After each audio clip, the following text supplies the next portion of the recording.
You're listening to Patch Job, a weekly mini-series from True Home Confessions. We share one anonymous confession and patch it up with advice from real listeners and yours truly. One confession, a few fixes, that's the patch. Every week I'm pulling a confession out of our email or voicemail, and you're getting my take on what's going on in your homes. From real estate regrets to neighbor drama or fights with the people under your own roof. Since we love exploring if friendly advice is good advice, I hit our social accounts to ask for some guidance for our confessor. It's up to you to be the judge, so let's find out if this patch job is going to stick.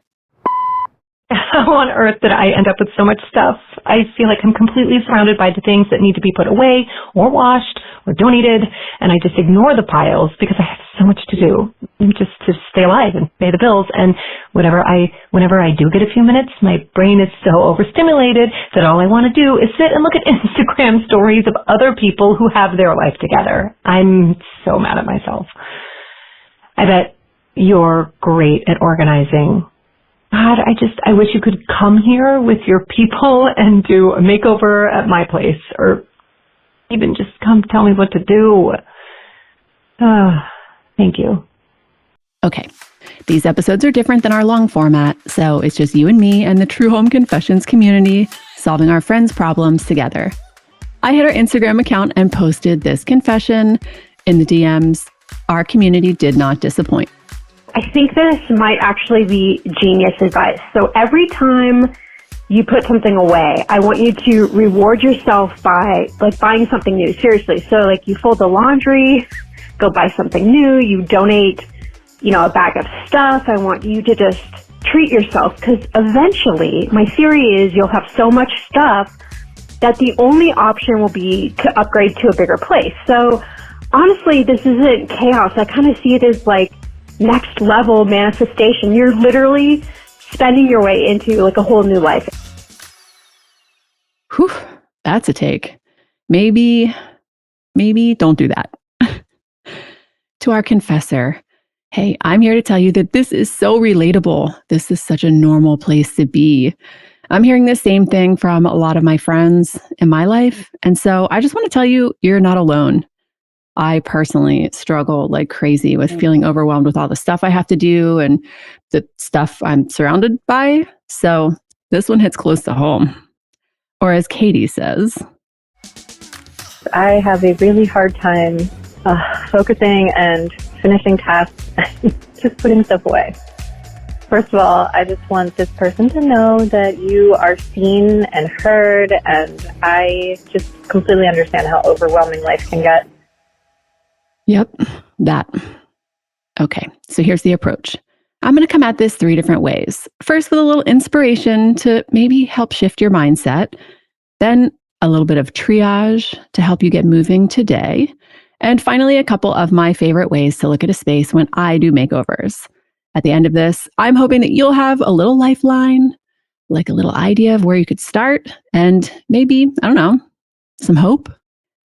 You rattled off a list of things that you said you're ignoring so that you can stay alive and pay the bills, including laundry, putting stuff away, and taking stuff to drop it off for donations.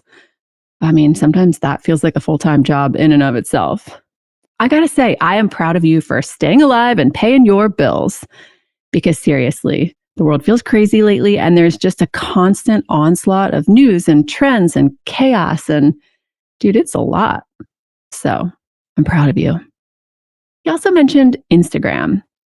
These smartphones and apps have a chokehold on all of our attention, and it's the most addictive thing.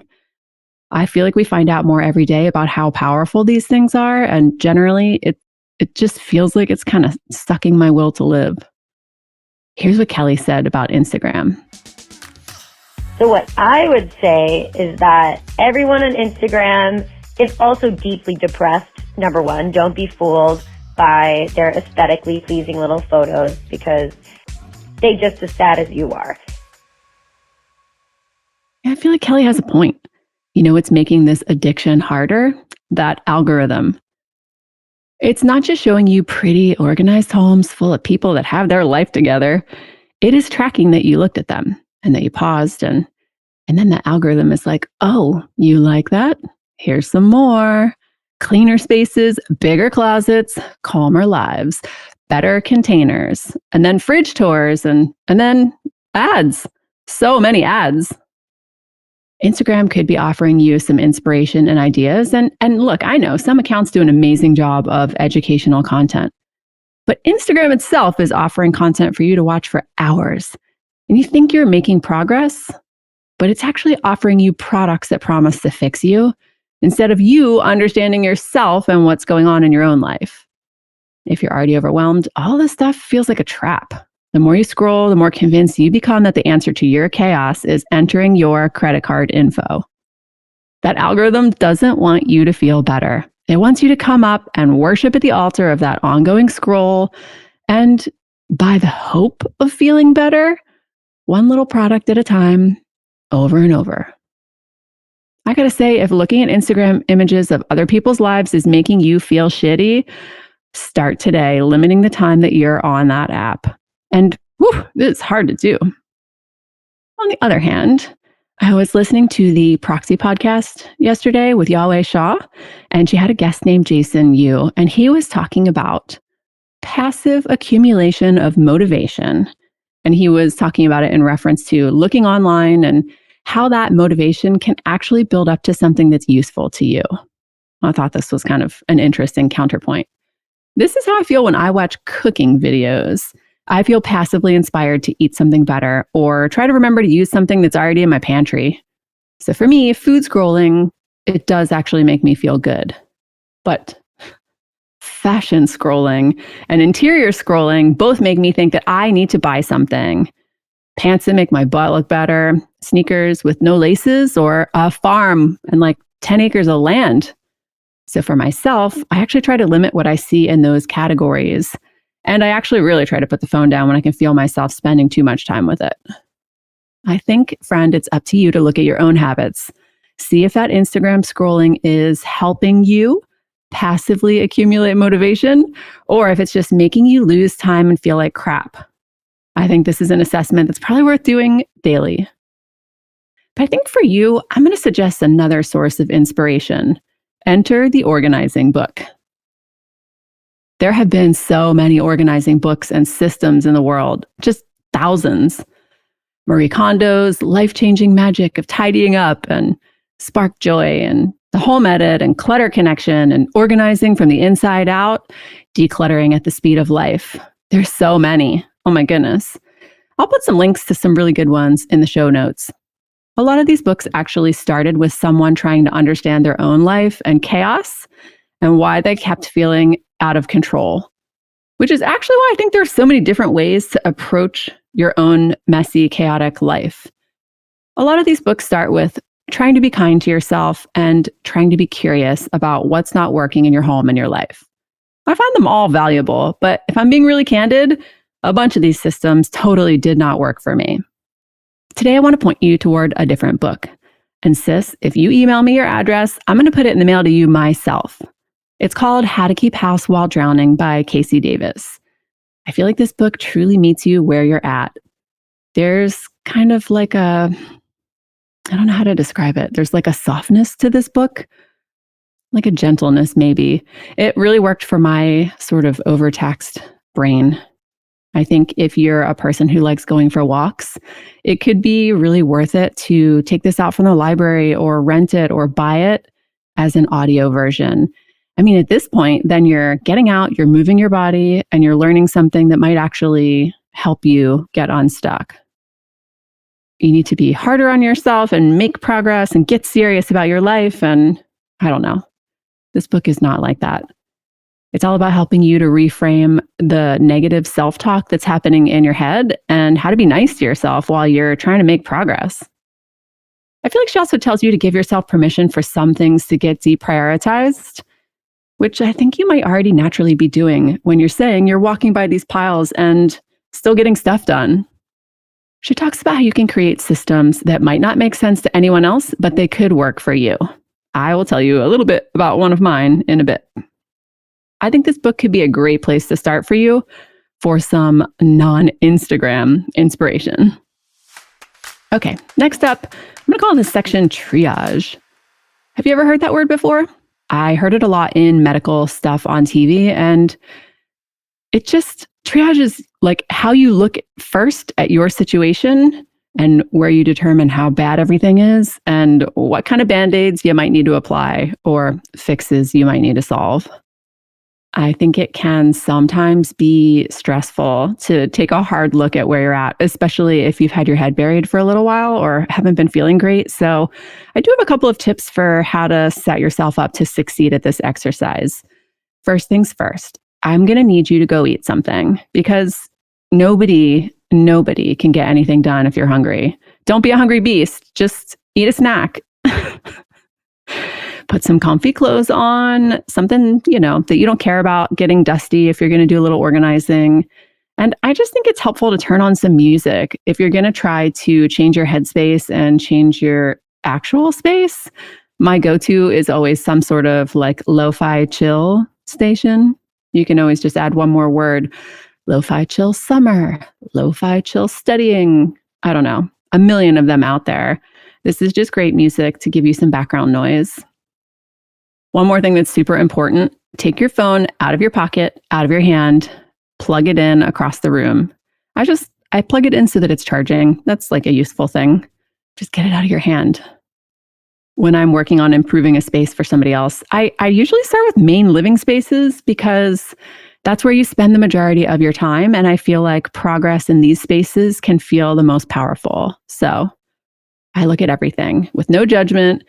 And I just kind of look and notice where things are piling up, like where a bunch of stuff didn't get put away or where it doesn't actually have a home. And maybe there's some stuff that you already know you're ready to get rid of. That's exciting.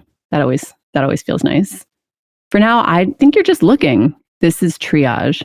We're not ignoring this situation anymore. We're looking at everything. I like to observe if I find a pile of stuff and ask myself, is this an ongoing problem, like a pile of shoes by the front door that are always going to, they're always going to be there? Or is this a temporary problem, like a pile of stuff that needs to get donated? Once you made yourself a little swoop around the room and maybe you identified a problem area or two, I like to pick a spot where it's like, where do you want to see some progress? What will feel good to have tackled? Some people really suggest that you start with one drawer. And I think that's fine. But for me, I want to see that progress. So I don't start with the inside of the cabinet. I want to see the work I put in so that every time I look at it, it gives me good vibes and makes me want to do it again. If you're actually even just having trouble making yourself do this, here's a great tip from Katie. So I do one of two things. One is I call or FaceTime my sister or a best friend. And that way it feels like we're doing it together. Time passes quickly. I love this. Literally, whatever it takes, friend. This is how you get started. This episode is brought to you by Renewal by Andersen. As a brand ambassador, I gotta tell you, I love this company. The people who work here are genuinely wonderful. I get it. Buying windows and doors is not the most exciting home improvement project. But when you go with a high-quality brand, you're getting expert-level peace of mind. So, if you need an upgrade, here's an offer. Buy one window or door and get 40% off, plus an additional $200 off your entire purchase when you buy 4 or more. Special financing is available. Are you in? Give Renewal by Andersen a call at 844-290-2458 and tell them I sent you. But typically what I do is I just put a 10-minute timer on my phone, and I find myself going beyond the 10 minutes because once you've started, you kind of feel the inspiration. Set that phone for 10 minutes and let's go. Let's do this. Depending on what you're looking at, you could be sorting or tossing or making piles, just tackling anything that doesn't belong. You might be surprised how far you can get in 10 minutes and keep going until you hear the alarm. And you know what? When you're done, the first and the hardest step is over. I like to check in with myself after that 10 minutes and see how I'm feeling. If you feel good, you can just set that timer again and keep going. Sometimes I do this 4 or 5 times in a row. That sounds insane. Like I could have just set it for 40 minutes in the first place. But for whatever reason, that just feels like so much more of a commitment than for 10-minute sessions. Well, I don't know. It works for me. I do like to end my time by taking the trash to the can or putting things away that I turned up that are not in the right place, or maybe bagging up donations, trying to put them in the car, like trying to get that area looking as good as possible for that 10 minutes. I feel like a little bit of success can be amazing. And if you're up for it, see if you can do it again tomorrow. One thing you mentioned was the laundry. And since we're trying to take care of you, I would say head to your laundry area and make sure you have 3 things: clean underwear, a clean shower towel, and clean sheets. If not, I feel like a load of those things is actually a priority. And frankly, everything else can move down the list and get deprioritized unless you really need it for work. I've noticed that I tend to do better at cleaning up at certain times of the day too. And so maybe ask yourself, is there a time of day that you feel slightly more motivated? Maybe you can make a date with yourself to do those 10 minutes a day in the morning or afternoon, whenever you feel like you aren't completely worn out. Sometimes it just feels so hard to get started. And if you do find that you're feeling too exhausted and low to do these things, consider inviting a friend over just to be with you while you try to take it on. Sometimes having your bestie or a family member help, or actually just sit near you, is the motivation that you need. I learned about this. It's called body doubling from the ADHD community, where the idea is just having somebody else present and aware of you working. This can actually help you initiate your tasks and give you a little bit of accountability to make sure that you get something done and, don't pick up your phone. For myself, I actually noticed that I tend to be relatively motivated early in the morning. And there seemed to be this sort of finite amount of time every morning that I was a captive audience in the kitchen while I was waiting for my coffee water to boil. So one habit that I created that is really working for me is task pairing. Every time I make coffee, I load or unload the dishwasher. In the time it takes for that coffee water to boil, I can usually finish that job. That means I'm willing to leave stuff until that moment, though, because now I have figured out that ritual works for me. I've done it enough times in a row that I actually do it without thinking. When I boil the coffee, like Pavlovian, I load or unload the dishwasher now. But that means I know I am not going to waste my 9:30 TV time emptying the dishwasher because I already know when I'm going to do it, and it ain't then. It's funny. I recently talked to my husband and his 2 guy friends about dishes, and all of them said that they always do dishes as they go. Now, I'm the primary chef in our house, and I cook a lot. And often I'm not just cooking us dinner, I'm actually using that same time to cook for the dog or boil hard-boiled eggs or do some other batch chopping task at the same time. So when I'm done, I'm going to eat when that thing is hot and perfect. I'm going to plate like a race car driver and eat when it's perfect. I'm not going to wait. My husband is more of the, I can't eat until I clean that pan or it'll drive me nuts kind of type, which I respect that. But I know I'm never going to prioritize that cleaning task over enjoying the thing that I just spent 30 minutes or an hour creating. I'm never going to do it. That's just not how I want to live. Casey Davis talks in her book about how the right way to do things could be putting the dishes in the dishwasher as you create them, which that is definitely my husband's method. But for my brain, that just feels super stressful. My brain wants to do that task all at one time with a bunch of dishes. I kind of just thought I was a total slob until I realized that for this task, what I actually hate is I don't like getting my hands wet. I have super dry skin and I just hate it. I hate getting my hands wet. I'm such a cat. I'd rather do the dishes only once and then put on some really nice lotion afterward instead of getting my hands wet and dry 5 times a day in and out of water. Now that's weird, but that's me. And that's one of the things I loved about this book was it gave me permission to really look at myself and my own habits in a different way. So start taking note of your own habits and behaviors. And once you start looking around and seeing how you move through your home and your life, you can really see some of these things yourself. See what's working for you. See what's not. Sometimes there is a why lurking under a behavior that might just seem weird. And it feels nice to label it. Okay, here's the systems part. I do wish I could come by and just personally help you get unstuck.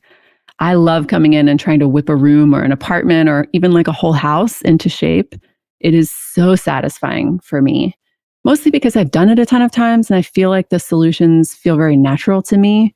When people are struggling, I see often that they're just missing some systems. I've worked on a lot of makeovers for clients and for shows, and one thing that I always notice is anywhere you see a pile of things that seem like a group, you probably need a system. If you have 3 pair of shoes by the front door, boom, shoe rack. Keys, sunglasses, parking pass, boom, you probably need a tray. The more stuff you see collecting, in my head, the larger of a system that you need to solve it. So if you've got 10 pair of shoes and 3 sun hats, your keys, your wallet, the dog's leash, a motorcycle helmet, and a reusable bag collection, friend, you might actually just need a whole cabinet. One of the biggest mistakes that people make in today's homes is not going up the walls with storage. I know this can feel harder if you're a renter, but there's still plenty of things that you can do, whether it's shelving or hooks or furniture, built-in cabinetry. All these things could be a helpful solution when you're trying to figure out why your place feels chaotic and nothing has a home. I like to look around and see what's always out, you know? Like some people leave things on the surface because they'll forget them otherwise. This is me. If my vitamins are not out on the bar, I'll never take them. Just never. And if that's you too, I do think it's nice to sort of use a tray or a basket or, I don't know, find a way to make it attractive, because if that's the only thing that's working for you, then it helps to sort of decide that it's official there. I actually have a little basket on my coffee table that's sort of a low basket. It's got remotes and coasters and like my favorite hand lotion and whatever other odds and ends my dog Arlo sticks in there. He's currently obsessed with stealing all my scrunchies and hiding them around the house. Found one there yesterday. Another way to really look at all the places in your house that need some help is, what do you touch first and most often? If you're fumbling to find your keys or a bag or a coat, it could just mean that you need a command center or an entryway organizer or that tray with your keys and the parking pass, right? And it's always helpful to see where you have friction. Like, which routines do you truly dread? You did mention that laundry was bothering you. Laundry never gets folded. If you're feeling friction there, that could be a signal that whatever you have figured out for laundry, it's just not working for you. Or maybe you're really busy and maybe it's time to think about dropping some of it off to a fluff and fold, because there are lots of different ways to solve this kind of stresses. I definitely think it's helpful to purge some things before you try to find a home for everything, because otherwise you're kind of moving stuff around that you just don't need. A lot of organizing books and philosophies start with getting rid of trash at the beginning, just for this very reason, because otherwise you're wasting so much energy moving it around. Anything you know you don't want to keep, you can just start there and let it go. And I think it's important to make sure that you're actually designing for you and adjusting your space for yourself. Like, please ignore Instagram and minimalism if that's not who you are, you know? Just start to set up a little bits of support for yourself in some trouble areas, and it's going to change how you feel about your home completely. Once you get going, it all gets easier. I actually feel like it's way easier to maintain a system than it is to create it. So that's why it feels like an uphill lift at the beginning. But I can honestly tell you that even years later, after we did major makeovers, my clients all said they kept the exact same setup we created for them. Oh, one mistake I've made a million times: don't buy containers until you know what you're containing. Buying containers too soon is a surefire way of spending money on something that's still changing. And I think I'm talking to myself with this tip, actually, because I still walk into that container store and feel like I solved a problem when I bought the container. Sometimes I did, but a lot of times I bought the containers too early and, I don't know, just ended up spending extra money that I didn't need to spend. You know, my little sister has a vintage clothing business, so we constantly talk about donating clothing and thrifting.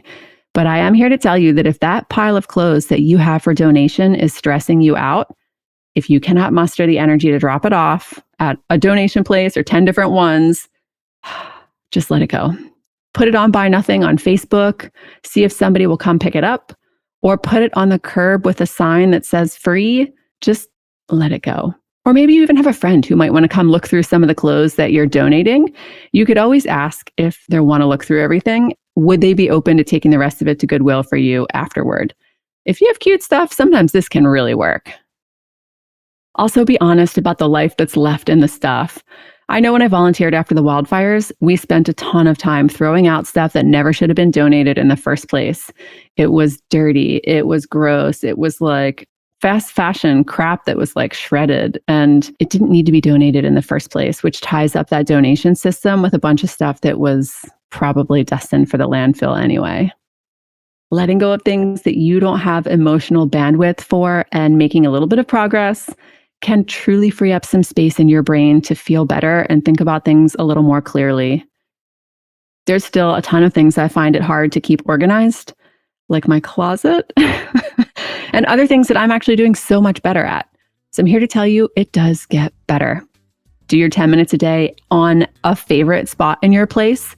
It's going to give you a place to look at and feel inspired where you can actually see your efforts. As Kelly says, find one corner of your home that isn't cluttered and stuff and just make it really freaking cute. Like just put some plants there, a blanket ladder, a little like basket, I don't know, whatever you have, just make it so cute so that anytime you're like overwhelmed by all your stuff, you just look at your little corner and you're like, at least I have my plant corner. Kelly says, make a cute corner to give yourself some joy. Katie says, good luck. I know you can do this. And sometimes we're just in an overwhelmed season of life. And, hopefully things get a little easier. And don't beat yourself up. And you know what? I say, try a 10-minute timer or some body doubling time with a friend or task pairing to get yourself some forward progress. Oh, and get that Casey Davis book. You won't regret it. All right, friends, what do you think? Do you have some advice for our caller? Maybe you've been in this situation before, and maybe something worked for you to get unstuck? Thank you to this week's Patch Crew, Kelly, Katie, Sam, and so many more. If you want to share some advice with our caller or contribute to next week's patch job, head over to our Instagram at True Home Confessions and look for this week's new post.